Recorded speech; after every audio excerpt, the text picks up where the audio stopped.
Gaza ഉപേക്ഷിച്ച് മറ്റിടങ്ങളിലേക്ക് പോകാം. വീണ്ടും കരയാക്രമണം തുടങ്ങി ഇസ്രായേൽ. നമസ്കാരം, കൊട്ടാരക്കര മീഡിയയിലേക്ക് സ്വാഗതം. ഗാസയെ കുരുതിക്കളമാക്കി ചൊവ്വാഴ്ച നടത്തിയ വ്യോമാക്രമണത്തിന് പിന്നാലെ വീണ്ടും കരയാക്രമണം തുടങ്ങി ഇസ്രായേൽ. ഗാസ മുനമ്പിൽ ഇസ്രായേൽ സൈന്യം ആക്രമണം പുനരാരംഭിക്കുകയും ഒരു പ്രധാന കര ഇടനാഴിയുടെ നിയന്ത്രണം തിരിച്ചുപിടിക്കുകയും ചെയ്തു. ശേഷിക്കുന്ന ബന്ദികളെ വിട്ടയക്കാനും ഹമാസിനെ അധികാരത്തിൽ നിന്ന് പുറത്താക്കാനും ഗാസക്കാർക്ക് ഇസ്രായേൽ ബുധനാഴ്ച അന്തിമ മുന്നറിയിപ്പ് നൽകി. ഗാസയുടെ തെക്കും മധ്യഭാഗത്തുമുള്ള ചിലയിടങ്ങളിൽ കരയാക്രമണം നടത്തിയെന്ന് ഇസ്രായേൽ സൈന്യം പറയുന്നു.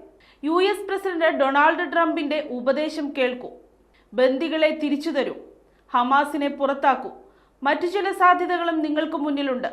ഗാസ ഉപേക്ഷിച്ച് നിങ്ങളുടെ വേണ്ടപ്പെട്ടവരുള്ള മറ്റിടങ്ങളിലേക്ക് പോകാം, ഇസ്രായേൽ പ്രതിരോധ മന്ത്രി ഇസ്രായേൽ കാറ്റ്സ് പറഞ്ഞു. ബന്ദികളെ വിട്ടയച്ചാൽ നല്ല ഭാവി കാത്തിരിക്കുന്നുവെന്നും അല്ലെങ്കിൽ നിങ്ങൾ മരിക്കുമെന്നും ഈ മാസം ആദ്യം ഗാസയിലെ പാലസ്തീൻകാരെ ട്രംപ് ഭീഷണിപ്പെടുത്തിയിരുന്നു. ചൊവ്വാഴ്ച പുലർച്ചെ ഇസ്രായേൽ രൂക്ഷമായ വ്യോമാക്രമണം നടത്തി 411 പേരെ വധിച്ചതോടെ ഗാസയിലെ പാലസ്തീൻകാർ പുതിയ അഭയസ്ഥാനങ്ങൾ തേടി വീണ്ടും പലായനം തുടങ്ങി. ബുധനാഴ്ചയും തുടർന്ന ഇസ്രായേലിന്റെ വ്യോമാക്രമണത്തിൽ ഐക്യരാഷ്ട്രസഭയുടെ ജീവനക്കാരനുൾപ്പെടെ 15 പേർ മരിച്ചു. ജനുവരി 19 ആരംഭിച്ച 42 ദിവസത്തെ വെടിനിർത്തൽ കരാർ മാർച്ച് ആദ്യം അവസാനിപ്പിച്ചതോടെയാണ് ഗാസയിൽ ഇസ്രായേൽ ആക്രമണം പുനരാരംഭിച്ചത്. ജനുവരി 19 ആരംഭിച്ച 42 ദിവസത്തെ വെടിനിർത്തൽ കരാർ മാർച്ച് ആദ്യം അവസാനിച്ചതോടെയാണ് ഗാസയിൽ ഇസ്രായേൽ ആക്രമണം പുനരാരംഭിച്ചത്. വെടിനിർത്തൽ കരാർ നിലനിർത്താനുള്ള ചർച്ചയ്ക്ക് സന്നദ്ധമാണെന്നും ഇസ്രായേൽ ഉടൻ ആക്രമണം അവസാനിപ്പിക്കുകയും രണ്ടാം ഘട്ട വെടിനിർത്തലിനുള്ള ചർച്ച ആരംഭിക്കുകയും വേണമെന്ന് ഹമാസ് പറഞ്ഞു.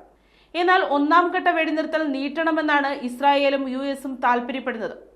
ഇതിനുള്ള ഹമാസിന്റെ വിസമ്മതത്തെ ബന്ദിമോചനത്തിനുള്ള സന്നദ്ധതയില്ലായ്മയായിട്ടാണ് ഇവർ വ്യാഖ്യാനിക്കുന്നത്.